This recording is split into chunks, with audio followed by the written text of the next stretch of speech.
Alright, what's up guys? Well, welcome back. So, by the title of the video, you probably know what's in this bag. And then I did get a couple pieces of mail in the P.O. box, and I guess we got something else to talk about too right here. So, I haven't done much this week. I didn't do any camping this week. My truck is currently in the shop. There's nothing wrong with it as far as I know anyways. It's just getting all the fluids done. Transmission, transfer case, differentials, etc. because I do have a big trip coming up. Now you'd think with the new helmet that I would probably be planning a bike trip. Sadly I'm not. But I did have a memory show up on my Facebook the other day, and I realized that my old helmet that I usually wear all the time, which is right here, this one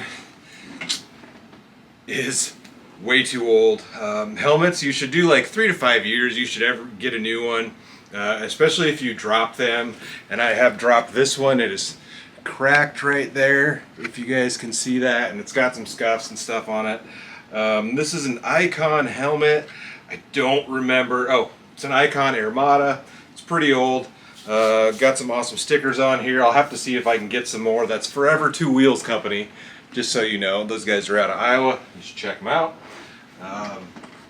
But I'm actually going to go for a ride with one of my buddies this afternoon, and I figured it was time to buy a new helmet. So I ran up to my local shop and I picked up another Icon.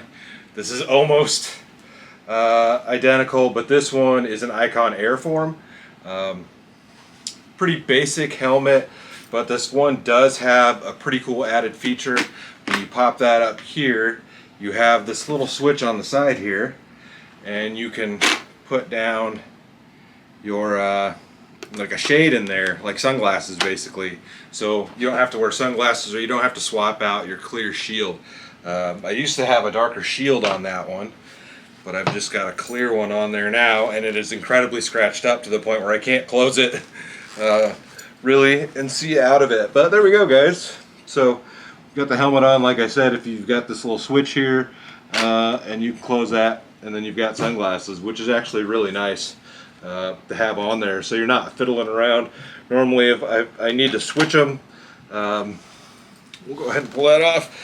If I need to take my sunglasses off or something because it's starting to get dark out, they're usually in a little pouch right in front of me on my fairing. But yeah, just a pretty basic Icon helmet. They have some much fancier stuff. I'm good with basic black. It's just a gloss black, and this was $139.99 from my local bike shop. Seemed pretty reasonable to me. There's probably a few cheaper things on the market, but I had some good luck with that last Icon. It's lasted me a long time, so I just upgraded to this one.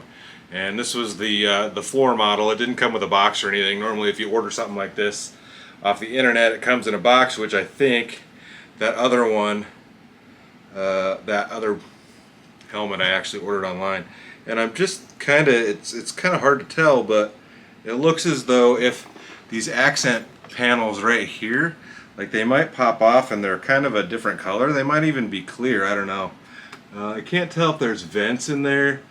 It doesn't look like it's got as many vents as that other helmet. You've got one right here that you can pop open. And then it's got like a exit vent in the back. You have a couple vents here, one there, and then a big one right there. So hopefully the airflow is good on this other helmet. You had a couple more. You had a vent there that you could open up. You had a vent here you could pop open, which was these two vents here. So you can open and close a couple different ones. And then on the bottom here, this, you could close that and open that. So I don't do quite as much riding as I used to. Hopefully this gets enough airflow, but I don't think I need to be quite as concerned about cold weather riding as I used to. I've ridden in some cold temperatures, but I don't have any plans to do that right now. I used to ride that thing to work on a regular basis, and I think the coldest I rode in was about 23 degrees at like, oh god, it had to have been like 3:45, 4 in the morning, because I think I used to have to be there at like 5 o'clock in the morning. So I've ridden in some cold weather, but anyways guys, off topic I guess. So new brain bucket here. Pretty happy with this. I need to pull the the cover off here. I guess I can do that for you. Kind of like an unboxing. We'll go ahead and peel that off. Where is it at?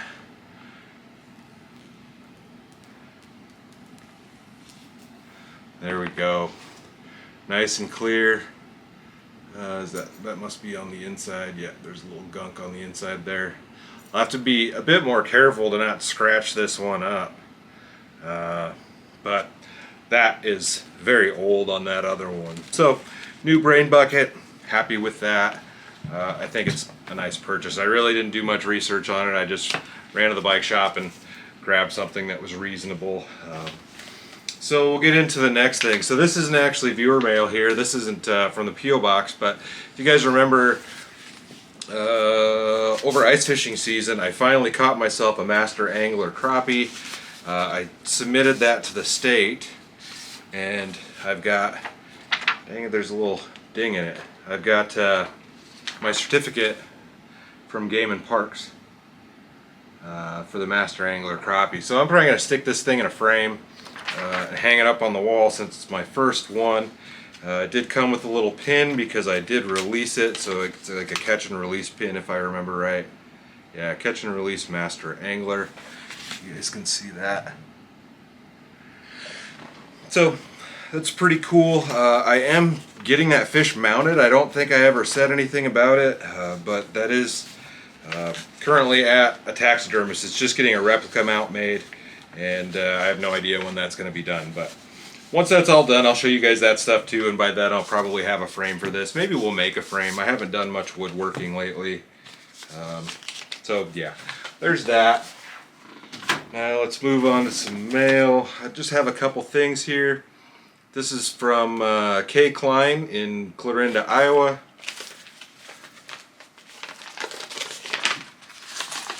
We've got, try not to show all the addresses.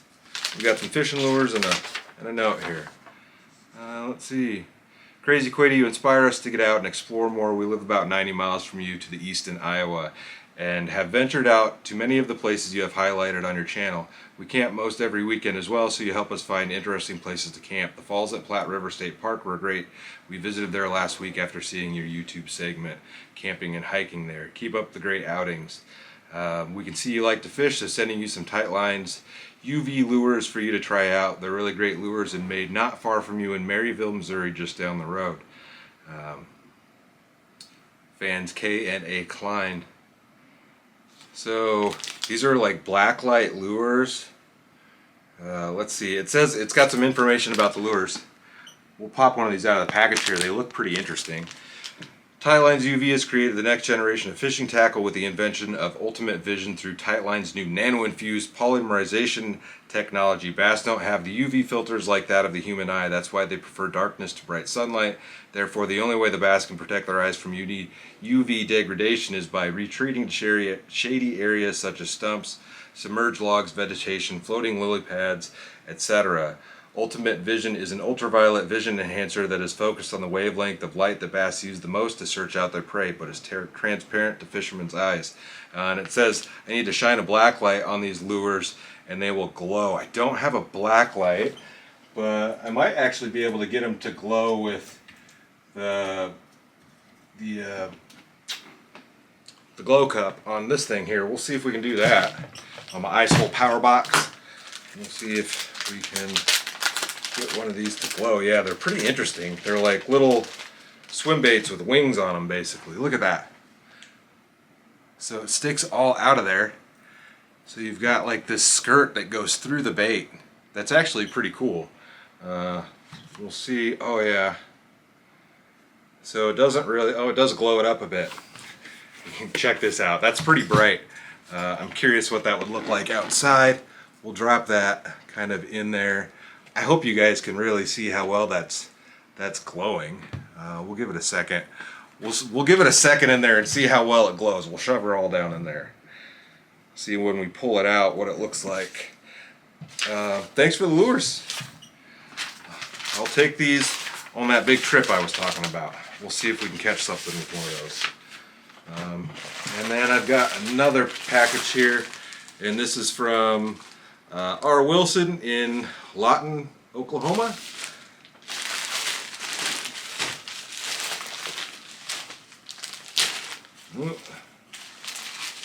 Nothing up here, is there? Break out the knife. Do that again, break out the knife.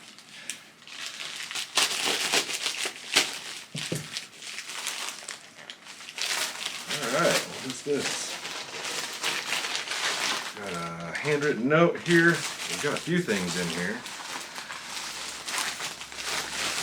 So first, oh, I think I know what this is. So we've got a piece of braided paracord. I might be wrong, but I think this is for the truck, maybe? Oh, there's two of them in here. A couple different lengths, it looks like. It's all braided paracord. Hopefully you guys can see that. What does it say on here? This one has a, I don't know if that matters. Ooh, a couple of bracelets here. Looks like a, could be a dog collar almost. Is it like a choker for me? Could wear that as a choker. And we've got a bracelet here, and this is all paracord stuff. So you can use paracord for a lot of things. Oh, there's some photos in here. Oh, we'll have to take a look at these. You guys are going to enjoy this. All right, let me read the note here. See what that's all about. I think these things are for my tailgate. Dear Mike, hope you're doing well. I really enjoy your videos. They have been entertaining and educational. I made some ropes for your kayak. Oh, they can be used to attach items to the kayak to make it easier to retrieve and keep them safe. The picture of my truck camper, the lock system, and curtains I got from your videos. Thanks for the info. Be safe in all your adventures. Sincerely, R. Wilson. That's awesome. Okay, I was wrong. Yeah, that's a smaller one for the kayak. I wasn't sure what this one was for, but I thought this was something like that I needed to attach to my tailgate and I could use as a pull strap to pick it up. I've seen a lot of people do that, but these will work great in the kayak. I'll probably start using one of them as a rod leash, or not a rod leash, as my my paddle leash. Right now I just have got like a regular strand of paracord, and then I usually like to strap my backpack in there since it's got all my camera gear and stuff. And then I can use one of these maybe to strap my crate down instead of a bungee cord. And then you've got a bracelet if you need a bracelet. This will go well with, I got a little survival kit from my niece the other week for my birthday. So maybe we'll throw that in there in the survival kit. I plan to use that for a video at some point. But we're not even going to open that up yet. So there's some fishing lures and stuff in here which was separate, but there's like a big old Amazon style survival kit in here, which probably has one of these in there, but we'll get to that. So that's cool. I mean, that's definitely, there was some definite work put into this. I'm impressed with that. I have no idea how to do this myself, but I know there's quite a few people that do it to pass the time. So here's some pictures of her camper. So we got a Dodge with a high top. Man, I really wish I had the higher top, maybe on the next rig, but that's much higher than mine. Well, we've got a pupper and a much bigger build out in there. That's nice. I just have my stuff pulled out all too often for me to really want to do that. Yeah, there's much more storage in there, so that's kind of looking down the passenger side. And then your bed, that's your bed right there. So these look like they all open up. So that's nice. And we're making some food here. I really appreciate this. The pictures are cool. I'll have to start an album or something, like make sure I keep these, and I'm gonna probably write something on them or put this note with them or something. That's awesome. So yeah, guys, I haven't done any camping this week. I've kind of got some plans to maybe get some other videos in before this big trip starts, but it's going to be a long one. It's the longest trip that I've ever gone on, and I'm not really going to say much else about it right now, but I do need to do some other stuff to get the truck ready. I'm probably going to scab over some of that rust on the rocker panels and stuff, hit it with some spray paint. And what else did I need to do? I've got the carpet all ripped out. The carpet's in the garage, which all just Velcros in. I was going to power wash that and do some other stuff. So I've got a little bit of work to do on that before the trip, which you guys will see. We'll go ahead and pull this out. I don't think this like charges like a glow, but these glow a little bit. But yeah, it's really reactive to the light. So it's mostly these the fluff on here. It's mostly the fluff that's gonna have like a lot of action to it. You know, if you put this on like a chatterbait or a bladed jig, you wouldn't even need a chatterbait that's got a what do they call that? A skirt on it, because it's got its own skirt. So yeah, that's neat. We'll have to give these guys a shot. Very reactive to that glow light, to the UV light anyway. So maybe that will shine underwater. We'll have to give it a shot. Excuse me, I've been drinking Dr. Pepper. Yeah, guys, I'm excited for this big trip. I think you guys are going to enjoy it. I'm going to have a great time on it. And thanks for the stuff, guys. Yeah, if you want to send something in, the P.O. Box will be in the video description. If you thought the Power Box was cool, check out isolepower.com. You can use the code CrazyQuady at checkout for 10% off any order of $75 or more. Yeah, that's about it, guys. I guess. Stay tuned for the next adventure, y'all. I'll see you in a bit.